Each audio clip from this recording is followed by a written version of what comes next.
dia 14 de janeiro. No vídeo de hoje, daremos continuidade à nossa jornada de leitura bíblica com os textos de Gênesis 31, 31 e 16, Mateus 10, 1, 23, Salmos 12, 1, 8 e Provérbios 3, 13 e 15. Prepare sua Bíblia, reserve um tempo de tranquilidade e venha comigo nessa caminhada de fé, crescimento e aprendizado. Se você ainda não é inscrito no canal, clique no botão de inscrever-se e ative o sininho para acompanhar cada etapa deste plano. Agora, vamos mergulhar juntos na Palavra de Deus e refletir sobre os ensinamentos preciosos que ela nos traz. Gênesis 31, 31, 2.16. Quando Raquel viu que não dava filhos a Jacó, teve inveja de sua irmã e disse a Jacó: "E dê-me filhos, ou morrerei." Jacó ficou irado e disse: "Acaso estou no lugar de Deus, que a impediu de ter filhos?" Então ela disse: "Aqui está Bila, minha serva. Deite-se com ela para que tenha filhos em meu lugar e por meio dela eu também possa formar família." Assim ela deu a Bila, sua serva, por mulher a Jacó. Ele deitou-se com ela, Bila engravidou e deu-lhe um filho. Então Raquel disse: "E Deus me fez justiça, ouviu o meu clamor e deu-me um filho." Por isso deu-lhe o nome de Dan. Bila, serva de Raquel, engravidou novamente e deu a Jacó o segundo filho. Então Raquel disse: "Tive grande luta com minha irmã e venci." Por isso deu-lhe o nome de Naftali. Quando Leia viu que tinha parado de ter filhos, tomou sua serva Zilpa e a deu a Jacó por mulher. Zilpa, serva de Leia, deu a Jacó um filho. Então Leia disse: "Que grande sorte!" Por isso o chamou de Gade. Zilpa, serva de Leia, deu a Jacó mais um filho. Então Leia disse: "Como sou feliz! As mulheres me chamarão feliz." Por isso o chamou de Aser. Durante a colheita do trigo, Ruben saiu ao campo e encontrou algumas mandrágoras, que levou à sua mãe, Leia.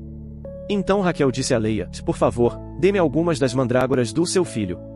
Mas ela respondeu: "Não foi suficiente você levar meu marido? Vai levar também as mandrágoras do meu filho?" Então disse Raquel: "Jacó se deitará com você esta noite, em troca das mandrágoras do seu filho." Ao entardecer, quando Jacó chegou do campo, Leia saiu ao encontro dele e disse: "Hoje você me possuirá, pois paguei por você com as mandrágoras do meu filho." E naquela noite ele se deitou com ela. Deus ouviu Leia, e ela engravidou e deu a Jacó o quinto filho. Disse Leia: "E Deus me recompensou por ter dado minha serva ao meu marido." Por isso deu-lhe o nome de Issacar. Leia engravidou de novo e deu a Jacó o sexto filho. Disse Leia: "E Deus presenteou-me com um magnífico presente. Agora meu marido vai tratar-me melhor, porque já lhe dei 6 filhos." Por isso deu-lhe o nome de Zebulon. Algum tempo depois ela deu à luz uma filha e a chamou de Diná. Então Deus lembrou-se de Raquel. Deus ouviu o seu clamor e a tornou fértil. Ela engravidou e deu à luz um filho e disse: "E Deus tirou de mim a minha humilhação." Deu-lhe o nome de José e disse: "Que o Senhor me acrescente ainda outro filho." Depois que Raquel deu à luz José, Jacó disse a Labão: "E deixe-me voltar para minha terra natal. Dê-me os meus filhos e as minhas mulheres, pelas quais trabalhei para o Senhor, e partirei. O Senhor sabe quanto trabalhei para você." Mas Labão lhe disse: "Se mereço sua consideração, peço que fique. Por meio de adivinhação descobri que o Senhor me abençoou por sua causa." E acrescentou: "E diga qual será o seu salário, e eu lhe pagarei." Jacó lhe respondeu: "O Senhor sabe quanto trabalhei para você e como os seus rebanhos cresceram sob os meus cuidados. O pouco que o Senhor possuía antes da minha chegada aumentou muito, pois o Senhor o abençoou onde quer que estive. Mas quando farei algo em favor da minha própria família?" Então Labão perguntou: "Que vou lhe dar?" Jacó respondeu: "Não me dê coisa alguma.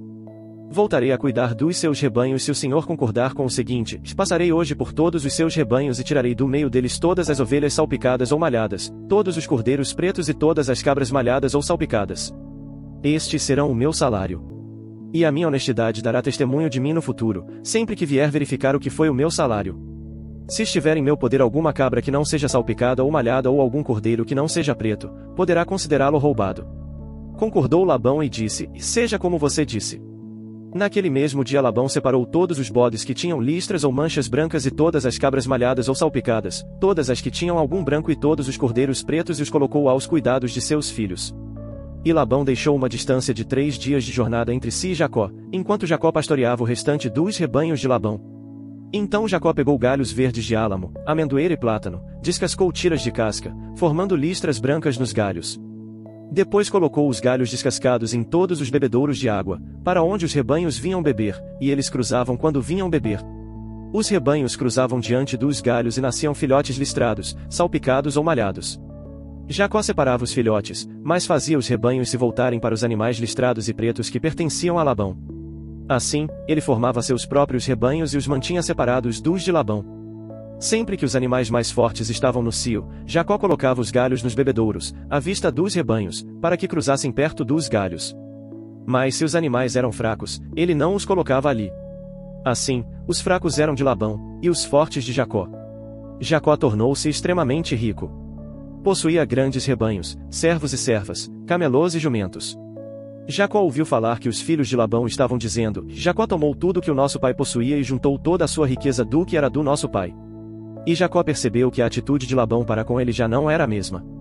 Então o Senhor disse a Jacó: E volte para a terra de seus pais e de seus parentes, e eu estarei com você. Então Jacó mandou chamar Raquel e Leia para virem ao campo onde estavam os seus rebanhos e lhes disse: Vejo que a atitude de seu pai para comigo não é mais a mesma, mas o Deus de meu pai tem estado comigo. Vocês sabem que trabalhei para seu pai com todo o empenho. Mas o pai de vocês tem me enganado, mudando o meu salário 10 vezes. Contudo, Deus não permitiu que ele me prejudicasse.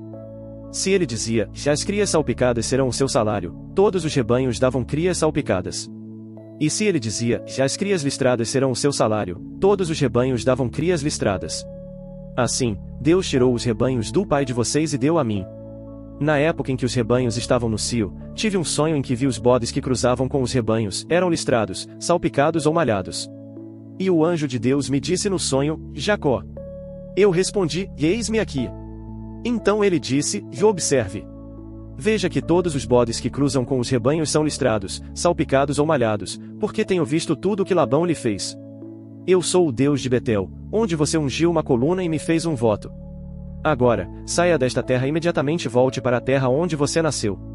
Então Raquel e Leia disseram: E ainda temos parte na herança dos bens de nosso pai? Não é verdade que ele nos trata como estrangeiras? Não só nos vendeu, mas também consumiu o que foi pago por nós. Toda a riqueza que Deus tirou do nosso pai é nossa e de nossos filhos. Portanto, faça tudo o que Deus lhe ordenou.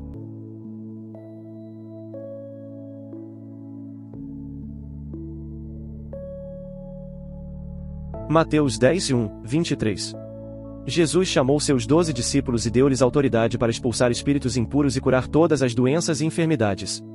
Estes são os nomes dos 12 apóstolos: primeiro Simão, chamado Pedro, e seu irmão André, Tiago, filho de Zebedeu, e João, seu irmão, Filipe e Bartolomeu, Tomé e Mateus, o coletor de impostos, Tiago, filho de Alfeu, e Tadeu, Simão, o Zelote, e Judas Iscariotes, que o traiu.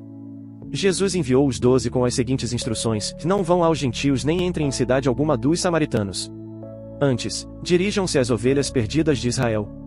Por onde forem, preguem esta mensagem: o reino dos céus está próximo. Curem os enfermos, ressuscitem os mortos, purifiquem os leprosos, expulsem os demônios. Vocês receberam de graça, deem também de graça. Não levem nem ouro, nem prata, nem cobre em seus cintos, não levem nenhum saco de viagem, nem túnica extra, nem sandálias, nem bastão, pois o trabalhador é digno do seu sustento. Na cidade ou povoado em que entrarem, procurem alguém digno de recebê-los, e fiquem em sua casa até partirem. Ao entrarem na casa, saúdem-na. Se a casa for digna, que a paz de vocês repouse sobre ela; se não for, que a paz de vocês volte para vocês. Se alguém não os receber nem ouvir suas palavras, sacudam a poeira dos pés quando saírem daquela casa ou cidade. Eu lhes digo a verdade: no dia do juízo haverá menor rigor para Sodoma e Gomorra do que para aquela cidade. Eu os estou enviando como ovelhas entre lobos. Portanto, sejam astutos como as serpentes e sem malícia como as pombas. Tenham cuidado com os homens, pois eles os entregarão aos tribunais e os açoitarão nas sinagogas deles. Por minha causa, vocês serão levados à presença de governadores e reis como testemunhas a eles e aos gentios. Mas, quando os prenderem, não se preocupem com o que dizer ou como dizer. Naquela hora será dado a vocês o que dizer, pois não serão vocês que estarão falando, mas o Espírito do Pai de vocês falará por intermédio de vocês. O irmão trairá seu irmão para a morte, e o pai, seu filho; os filhos se rebelarão contra seus pais e os matarão. Todos odiarão vocês por minha causa, mas aquele que perseverar até o fim será salvo. Quando forem perseguidos num lugar, fujam para outro. Eu lhes garanto que vocês não terão terminado de percorrer as cidades de Israel antes que venha o Filho do Homem. Salmos 12:1, 8. Salva-nos, Senhor, porque já não há quem seja fiel, já não se confia em ninguém entre os homens. Cada um mente ao seu próximo, seus lábios bajuladores falam com segundas intenções. Que o Senhor corte todos os lábios bajuladores e a língua arrogante dos que dizem, e venceremos graças à nossa língua, somos donos dos nossos lábios. Quem é o Senhor sobre nós?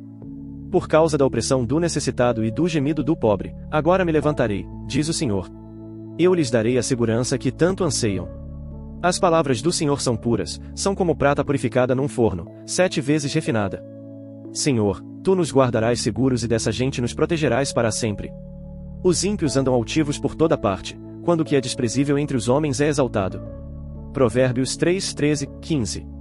Como é feliz o homem que acha a sabedoria, o homem que obtém entendimento, pois a sabedoria é mais proveitosa do que a prata e rende mais do que o ouro. É mais preciosa do que rubis, nada do que você possa desejar compara-se a ela. Que maravilha poder meditar na palavra de Deus e aprender com seus ensinamentos. Espero que a leitura de hoje tenha falado profundamente ao seu coração.